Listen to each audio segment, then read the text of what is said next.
आपल्याला general gravity बद्दल समजून घ्यायचं असेल, एखाद्या टेरेसवरतून आपण एखाद्या ऑब्जेक्टला जर फेकल्यानंतर तो ऑब्जेक्ट कुठे जाणार आहे? वरती जाणार आहे की खाली येणार आहे?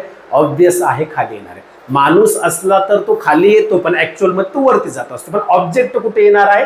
खाली येणार आहे.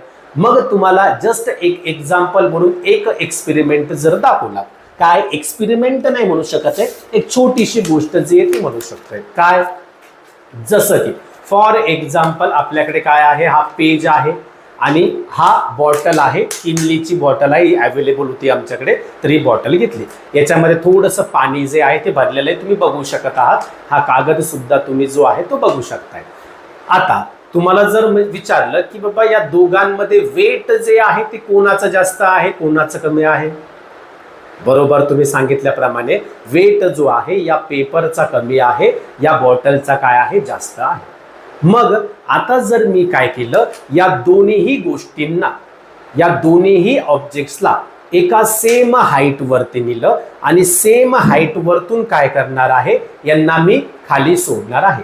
सोडल्यानंतर कोण लवकर खाली पडेल तुम्ही साक्षात्कार करून बघू शकताय, किंवा तुम्ही डायरेक्टली या व्हिडिओ मार्फत बघू शकता. कोण पहिले खाली पडणार तुम्ही सांगा. तर बघूयात आपण कोण खाली पहिले पडणार आहे. तर ऑब्वियस काय झालं, या ठिकाणी आपल्याला जी बॉटल आहे ती बॉटल इनिशियली लवकर खाली पडताना बघायला मिळाली. ठीक आहे. आता ग्रॅव्हिटी तर दोघांवरती पण सेम लागणार, कारण की ग्रॅव्हिटी म्हणतात जीची व्हॅल्यू 9.8 मीटर पर सेकंड स्क्वेअर. दोघांवरती देखील कसे लागायला पाहिजे होते? सेम लागायला पाहिजे होते. पण आपण बघितलं तर बॉटल जिचं वेट जास्त आहे ती खाली पडली, जिचा वेट कमी आहे ती उशिरा खाली पडली.